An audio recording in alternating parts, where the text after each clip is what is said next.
Hey everybody. So today there's going to be some changes. So we've had this HAVAL F7x for about 18 months now, and I'm just going to start off by saying I absolutely love this car. It has been faultless, literally faultless. We've done about 23,000 kilometers in the car.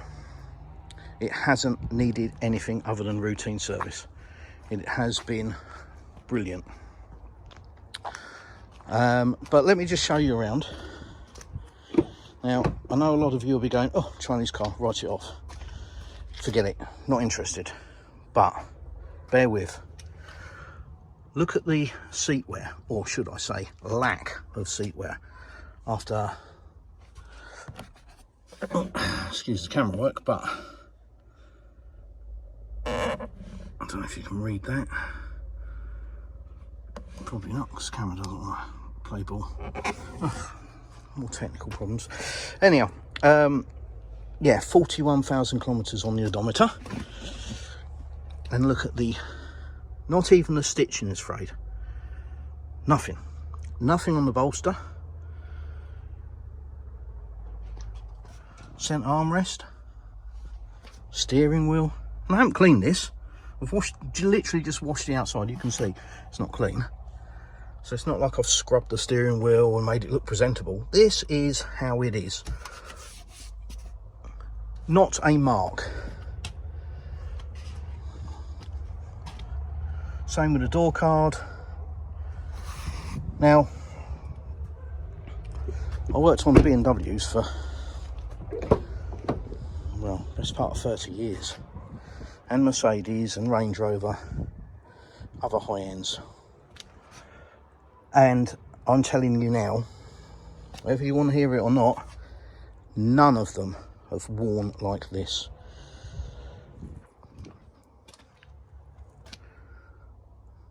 It is remarkable.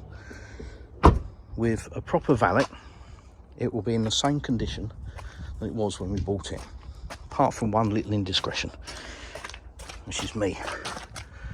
That's me and a concrete block, I'm afraid, so I've got to own up to that one.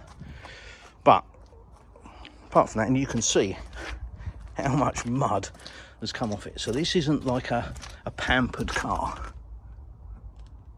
This is our daily use, and I've literally just got the jet wash out to get the mud off. So it's not been polished, it's not been wiped down or anything.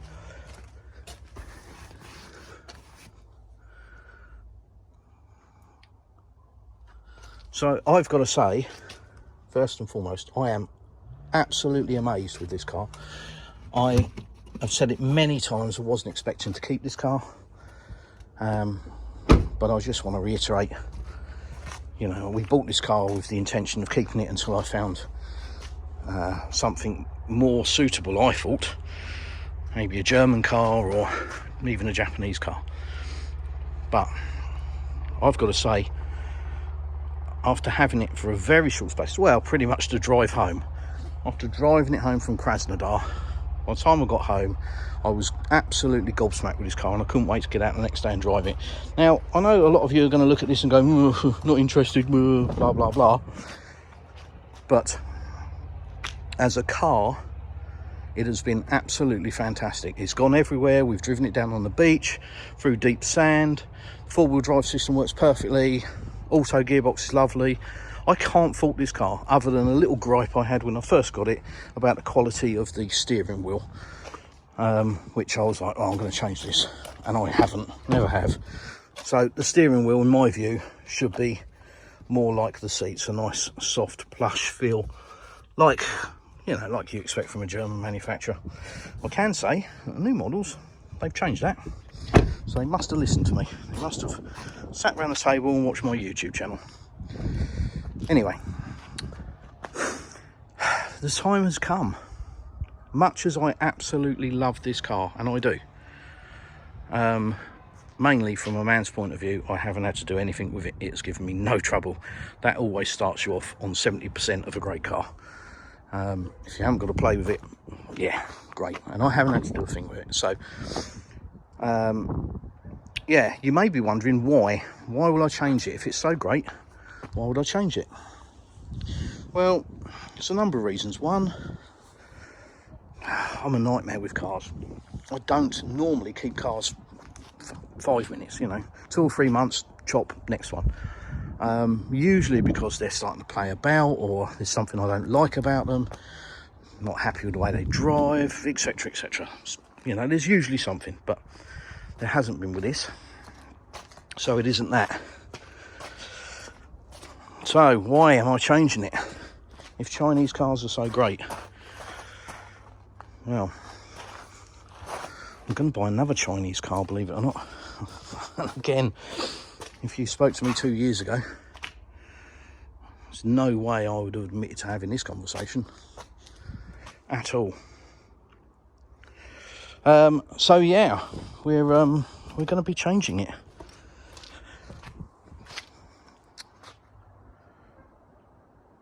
So I'm almost trying to talk myself out of changing it, because I'm starting to think why. The reasons I have are really stupid. So here's reason number one, and this is dumb. Even my wife's looked at me and said, "Are you mental?" I want 7 seats. There's 3 of us. Yeah, I'll let you work that one out. I did have a reasoned argument for it, and that was if my family came from the UK and they brought partners, and but we've managed for 18 months without 7 seats, with just the 3 of us, this being a 5 seat. Obviously, you know, I'll do the maths for you, but 3 and a 5, it kind of fits quite well. But I've got it in my head that I want 7 seats. What if? Supposing, just in case. Yeah. I never said that this was a logical decision, or even a good one.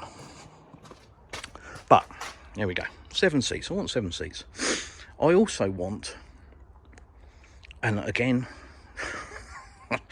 this is my justification, I want to be able to go proper off-road. So I want something that's really built to go off-road. You know, low range gearbox, lockable diffs, front, centre and rear, if possible.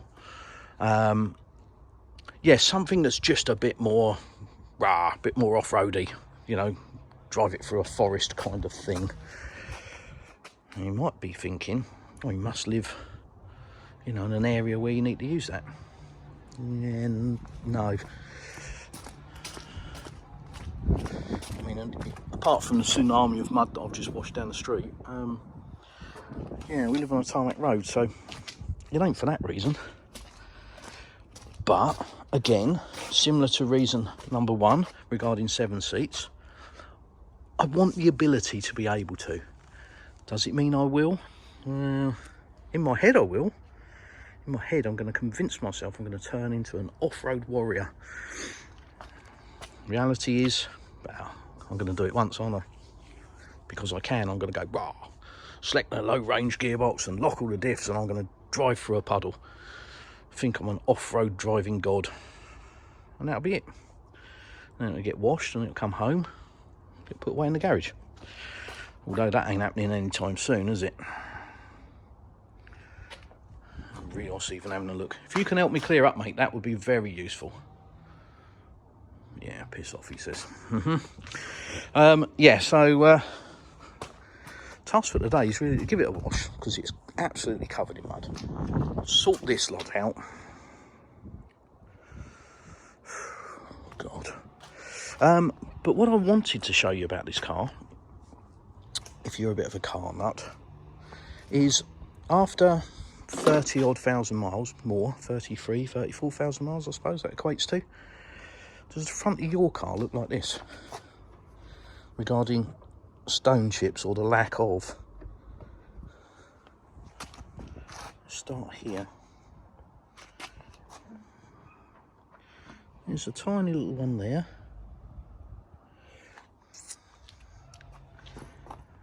Oh, that's tar. Oh, there's another little one just there. I mean, it's a pinprick.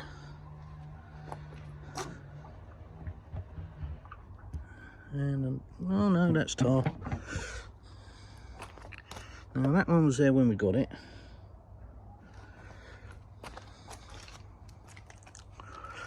There's a couple of stone chips on the bumper which have hit so hard they've actually dented the plastic, so you know, you've got to forgive it for that.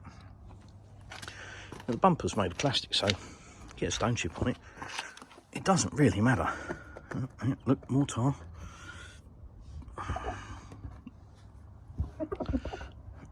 A few dead creatures.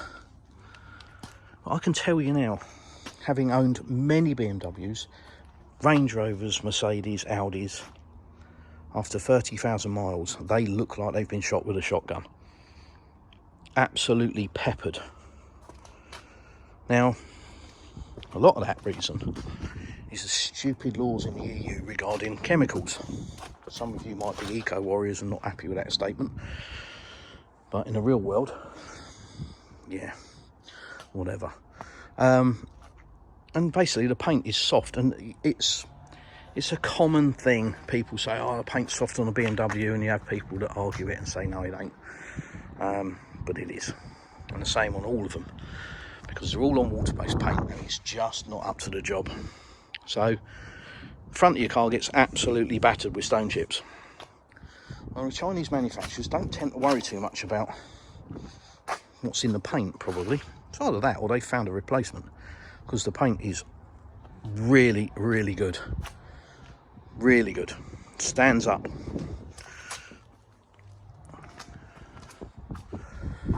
So yeah, it's not really a review of a HAVAL F7x, because I'm not walking around going, it's got this function and that function. It's a car.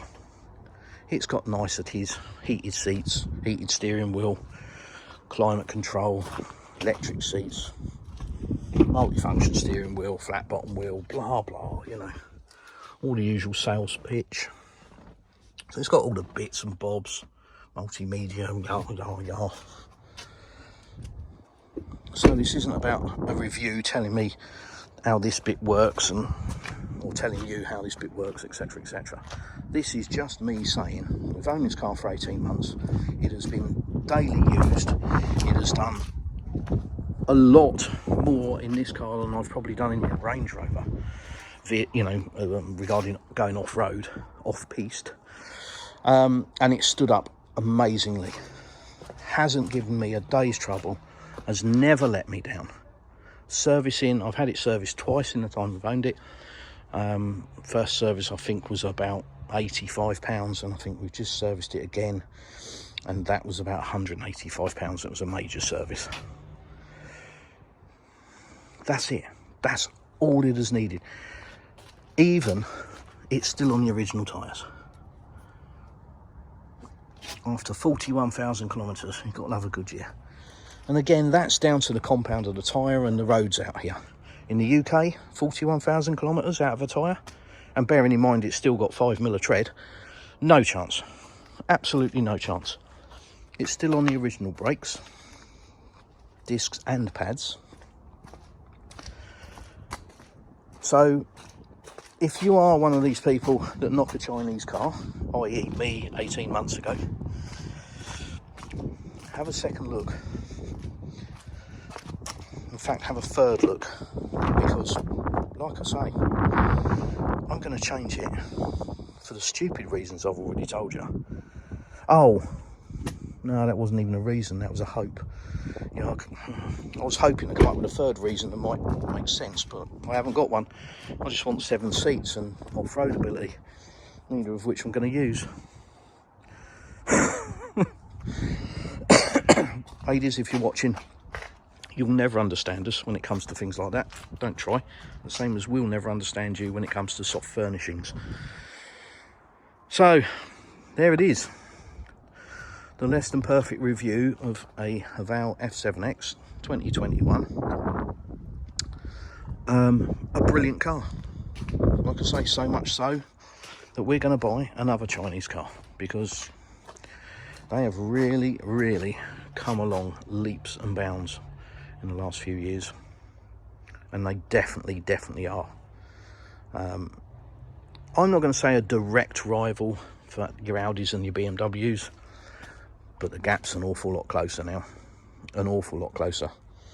Certainly enough to make me go and buy a Chinese car, because you can't beat them for value for money, and they do everything that, you know, any other car would have done out here. Brilliant, absolutely brilliant. So there we go, that's the video. Please like, share and subscribe if you haven't already. Look out for the live streams. I tend to go and walk about with the intention of doing a half-hour live stream, and it ends up being 4 hours. So last live stream went really well, 52,000 views. So look out for the live streams. Dive in and ask me anything you want to know about living here in Russia. What's it like? Wonderful is the answer. But you know, you might want a more specific question answered. Feel free. And yeah, I've got a Telegram chat group, which is really good, really good. Some great people in there, very knowledgeable. We'll be able to help you with all sorts of queries, and just a good bunch of guys and ladies. But there we go. So we're going to be selling it. What am I going to replace it with though? Well, there's a few candidates. So you'll have to watch this space for the next video, and that will be a review on the brand new car. Thanks for watching. I'll see you in the next one.